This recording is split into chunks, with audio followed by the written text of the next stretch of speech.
Do you ever sit down and write out your perfect training plan and then life throws a wrench in it by week two? Yeah, me too. Today, we're talking about the real reason most training plans fail and what to do instead. I just dropped a brand new planning workshop inside my foundational strength training program for climbers. And while I won't spoil all the juicy details, I am going to walk you through some of the mindset shifts and strategy pieces that help climbers stay consistent even when things get hard. If you've ever said, I don't have time to train, I fell off the wagon again, I don't know how to make climbing and strength fit together, this episode is for you. Let's talk about how to make a plan that works when life doesn't go according to plan.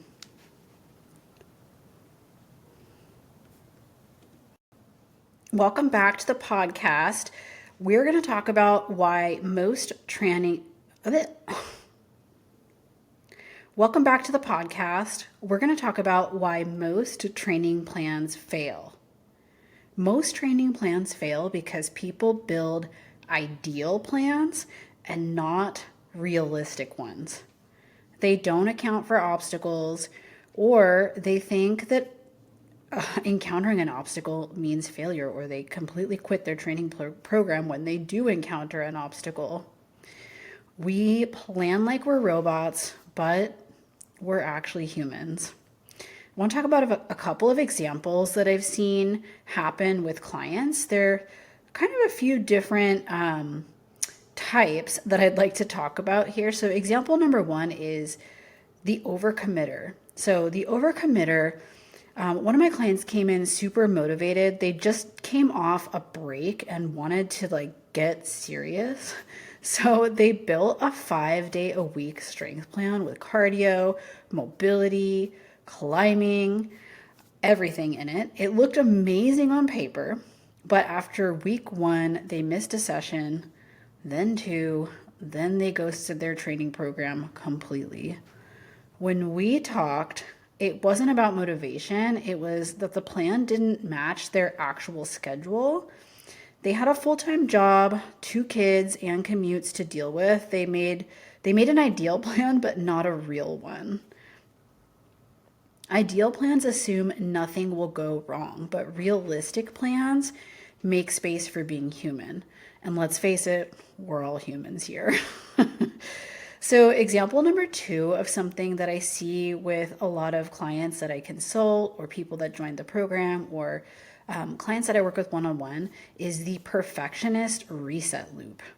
So this happens a lot. Someone misses 1 or 2 sessions in week 2, feels like they failed, and just decides to start over completely fresh on Monday. If you're somebody who said, I'll start again on Monday, this is probably you.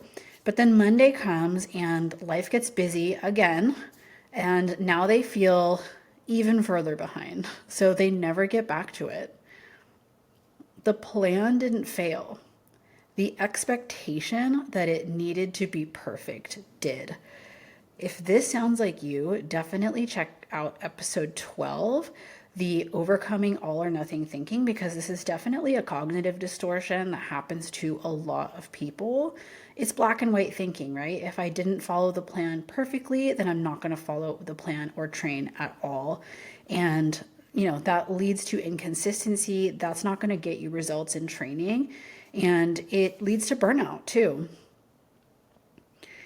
Example number 3 is what I like to call the time block trap. So another climber I worked with made a detailed plan with 90-minute sessions 3 times a week. But every time work ran late or traffic hit, they skipped the gym altogether because they couldn't do the full session. We ended up building a 3-tier system for them.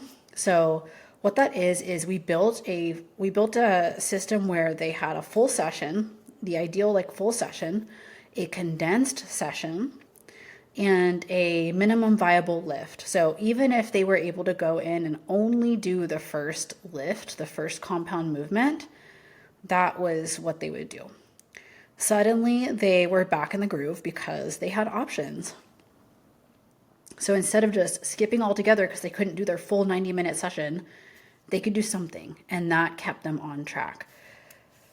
You don't really need more time. You just need more flexibility built into your plan. The goal here isn't to follow a plan perfectly. It's to stay engaged and adapt when things shift. Okay, now I want to talk about like reframing what it means to fall off of track. I want you to know that missing a session isn't a moral failure. Progress is not linear, and life will always throw stuff at you. We know this. So what really matters is, can you get back to it without shame or without a total reset? That's what we want. I had a client once who was doing great for the first couple of weeks, hitting all their lifts, checking in, feeling fired up, and then they got sick. Just a cold, nothing serious, but it knocked them out for a couple of days, and they missed a couple sessions in a row. When they finally messaged me, they said, I blew it. I need to start the program completely over from week 1. And I was like, no, you don't. You didn't break anything. You didn't fail. You're just human. You got sick. That happens. This is just like one of the biggest mindset traps people fall into. They think falling off track means starting over from scratch, or that they have to start over from scratch. But in reality, falling off track is part of the track. Falling off track is part of the track. We just adjust your schedule, and you can skip those sessions if you need to. You don't have to feel like you always have to catch up. So some of my clients are always like feeling behind, feeling like they got to catch up on the sessions. And sometimes it's better to just skip a couple of sessions instead of redoing them, and then pick up where you left off, or pick up at the end of the week and then start off fresh the next week. Fast forward a couple months, this same client that I'm talking about, they ended up being one of my most consistent clients, actually. So not because they never missed a session, but because they stopped making missed sessions mean something about their ability to succeed. Okay, let's talk about something that I teach called mental contrasting, and also planning ahead. This is something we talked about in the workshop that I just dropped in the foundational strength training program, the planning workshop. This is one of the most powerful and underrated tools for staying consistent with your training. So mental contrasting is just a technique where you visualize both the goal and the obstacles, not just the ideal scenario. So in the planning workshop, in the foundational strength training program, we use a framework, and I just like to walk you through sort of like a brief overview of the framework. So the step 1 of the framework is we're going to like plan, or we're going to create a goal for the next 90 days, something that you want to accomplish or an outcome that you want to get in the next 90 days. It doesn't have to be like a high level performance goal. It can actually be like a stepping stone goal or a process goal. But it's something that you want to accomplish in the next 90 days. And I highly encourage people to make this like a consistency goal. So an example could be, I want to follow my strength training program consistently for the next 90 days. And naming how often you're going to train and what you're going to do is often really helpful, and being as detailed as possible about what the goal is. Next, we're going to define the outcome. So what's going to happen when you accomplish that goal? What is it going to feel like? And most importantly, how can we measure it? Because if we can't measure it, it's hard to tell if we reached our goal. And we want to be able to measure it so that we can look back and see if what we did and the behaviors that we engaged in worked, or if something needs to change in the next 90 days. So we're going to look at what the outcome would look like, what it would feel like, and how it's measurable. So, for example, getting stronger, feeling more confident in the gym, sending a benchmark climb.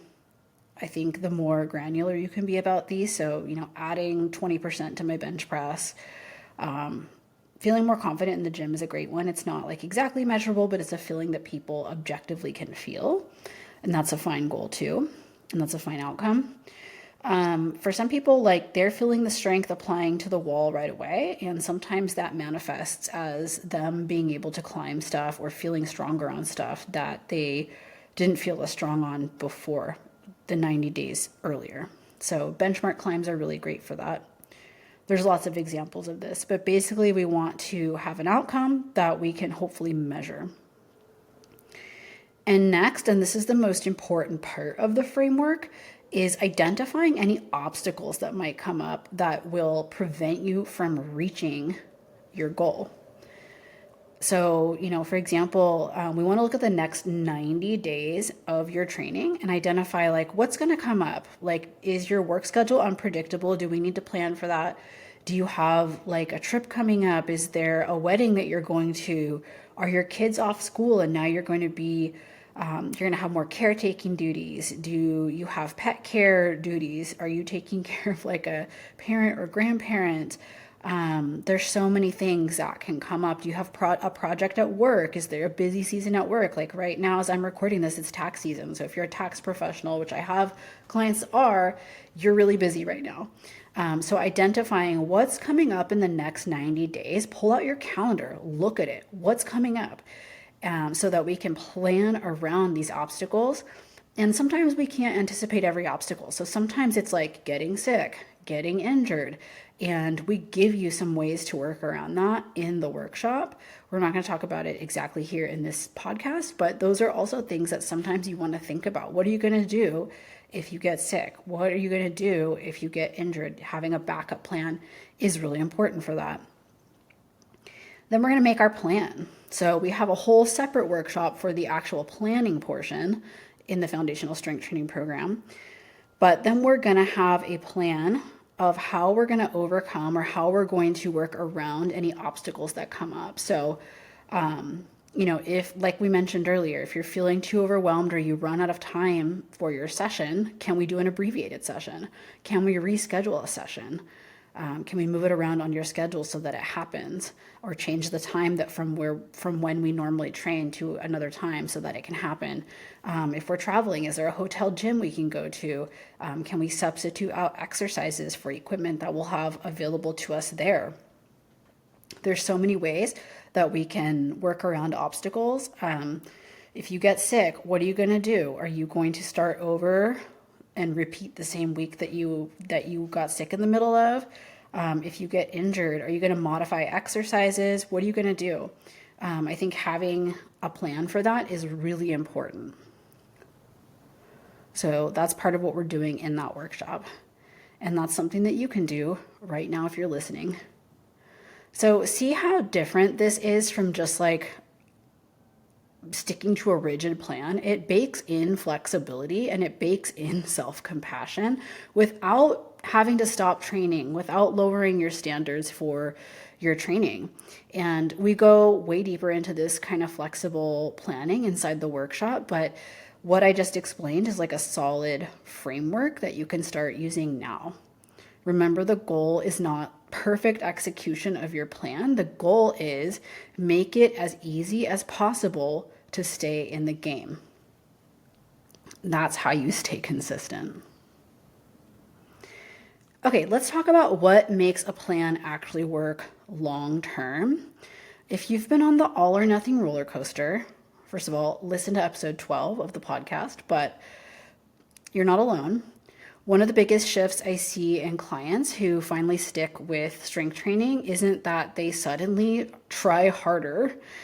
It's that they start planning like real people with real lives. I want to talk about a client of mine named Jess. So Jess was juggling shift work at a hospital. She's a nurse, climbing on weekends. She used to make these elaborate weekly plans with like 4 climbing sessions, 3 strength training sessions. She was also doing meal prep. She was doing her mobility. She was going to yoga. She was also sometimes climbing on the weekends or doing mountain biking on the weekends, everything. But every time a shift ran late or a weekend trip came up, the whole plan would just fall apart. And because the plan had no room to flex, because she was doing so much, she felt like she had failed. So she stopped altogether and she would wait for the next week, the next perfect week, which never came to start over. That changed. So what changed was we built what I call a minimum viable week. We're going to talk about this later on in the podcast, but instead of planning like 4 perfect sessions, we planned for like 2 non-negotiable strength days. 2 is totally reasonable. It's the minimum guidelines for healthy adults. And a 3rd bonus day if her schedule allowed. She also had like 30-minute modified versions she could do if she was like short on time or energy, like time crunch versions of her program. And all of a sudden, she wasn't failing anymore. And funny enough, that's when she actually started making real progress. So it wasn't on the high frequency, like perfect plan that she was making progress. It was on her minimum viable plan that she actually started making progress because she was able to stay consistent. I had another client, Brian, by the way, his clients like don't mind if I'm talking about them. He told me right away that he didn't want a plan that made him feel behind all the time, which is like great self-awareness. I'm sure he has made the mistakes and knows that. That's a feeling that he gets when he can't keep up with the training. So we worked together to make like basically like a modular schedule that had like 2 anchor days. And then, optional accessories that could float around depending on his climbing plans. And that structure freed him up. It didn't restrict him. And he is still training with me and going strong like months later. Okay, so speaking of minimum viable week, let's talk about it. This is one of the most useful tools I give to my clients.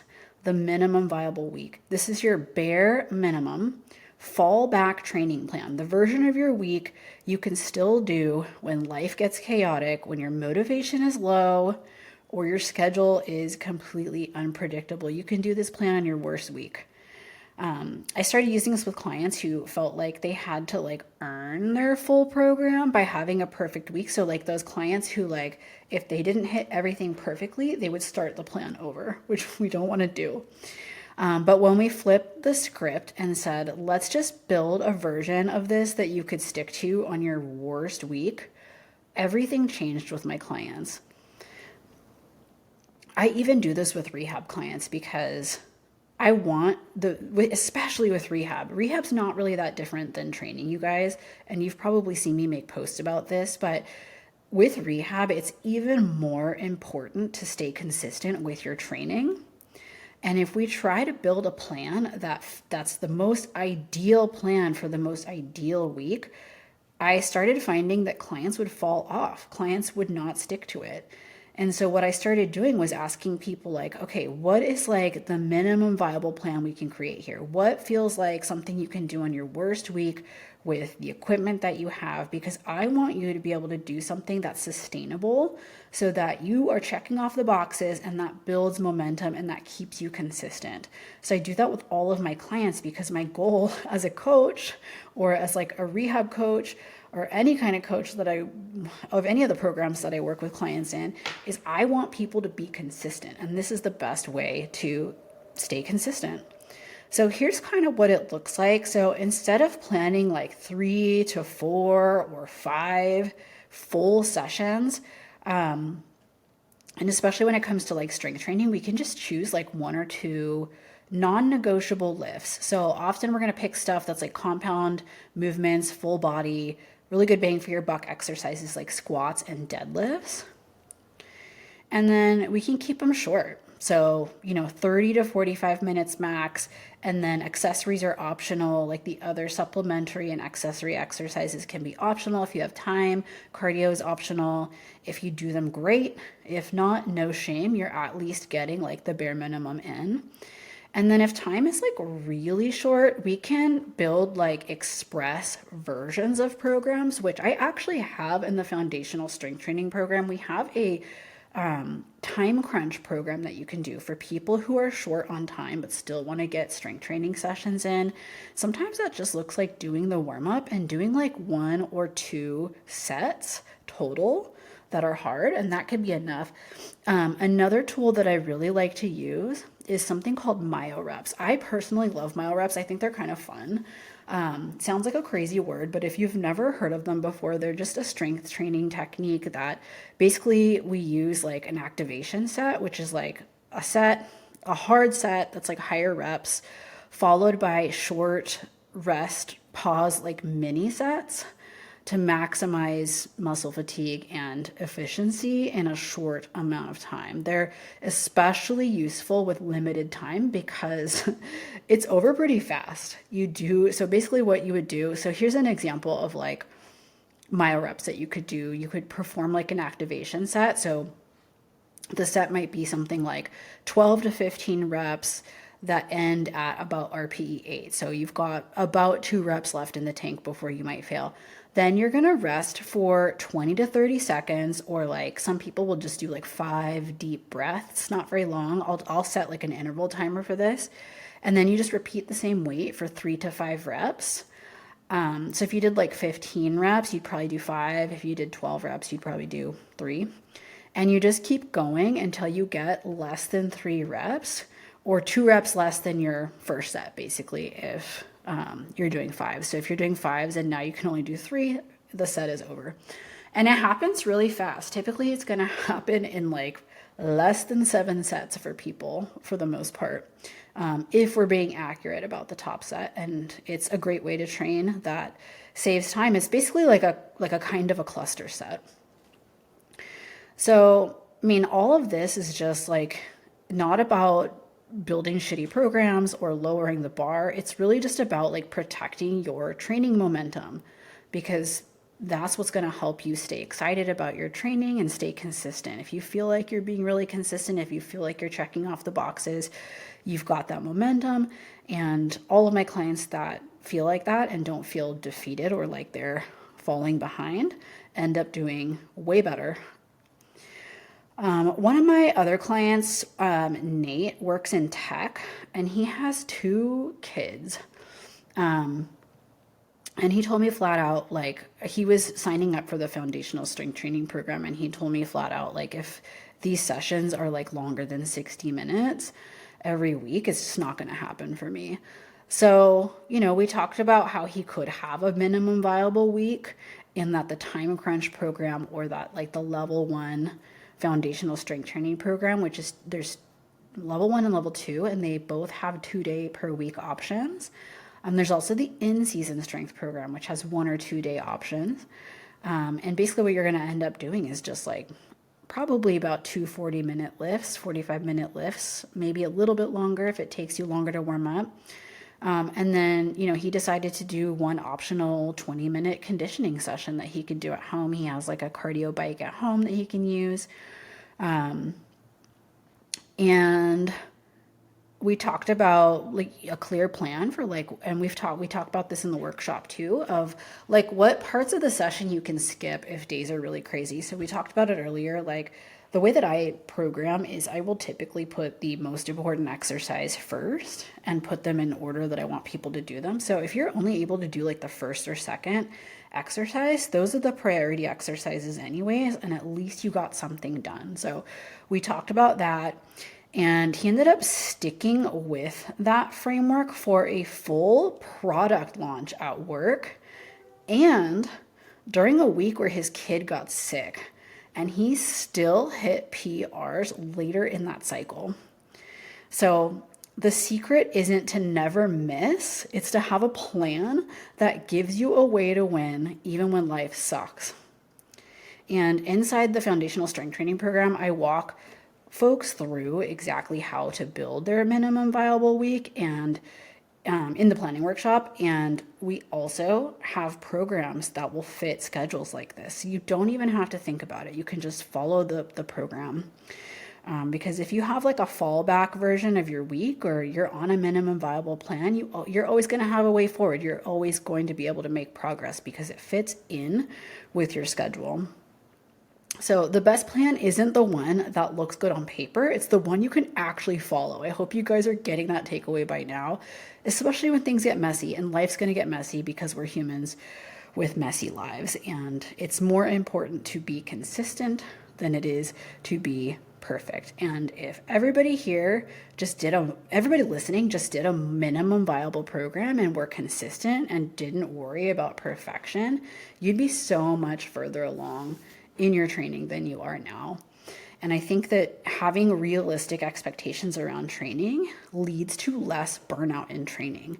I've worked with clients who've been so burnt out by all or nothing thinking and trying to be perfect in their training. And the whole time I work with them, it's about getting them to be more realistic and getting over the perfectionism and getting over the all or nothing thinking. And I think having a backup plan, like a minimum viable week, is a super great tool to have for almost everybody. You don't need like a complicated 6-day-a-week program. You just need one that you can stick to even on your worst weeks. So if you've struggled to stay consistent, it's not your fault. Your plan just didn't account for real life. And that's the problem with a lot of plans, or a lot of plans we create for ourselves, a lot of plans you can get online. And we have a workshop in the Foundational Strength Training Program. So in the Foundational Strength Training Program, I just dropped a full planning workshop where we go deep into all of this.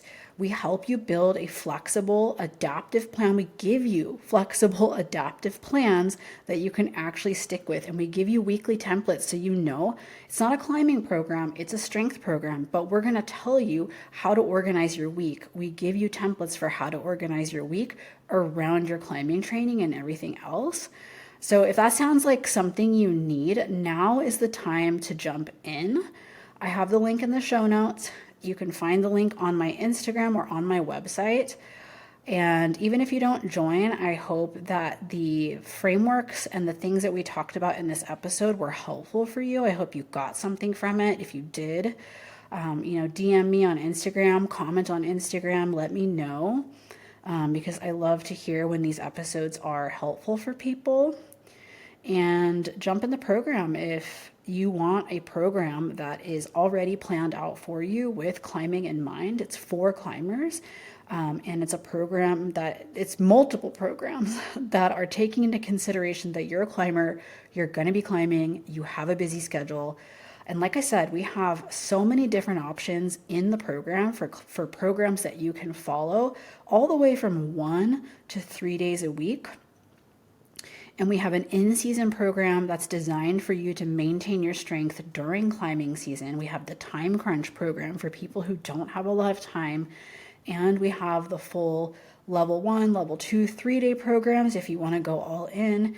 And now we even have powerlifting 101, because I've had so many clients get interested in powerlifting. And so we have that. I would recommend going through the level 1 and the level 2 at least first, and then we have strength 1, strength 2, and a bunch of other programs. But you can hop into the powerlifting programs after level 1 and level 2 if that's something that you're interested in. And if you're brand new to strength training, we have an on-ramp program that's a 4-week on-ramp program that's designed to get you more comfortable with the gym, learn the movements in a way that feels less intimidating, and it kind of eases you into the level 1 program. You don't even have to think about some of the stuff that we talk about on this podcast, like auto-regulation or anything. You're just learning how to train, learning how to use the equipment, and then you can hop into level 1. So if you're brand new, we even have a program for that. But that's all for today. We'll have more episodes coming out soon. Thank you for listening. Please share this episode with friends and let me know if it resonated. I will see you in the next episode.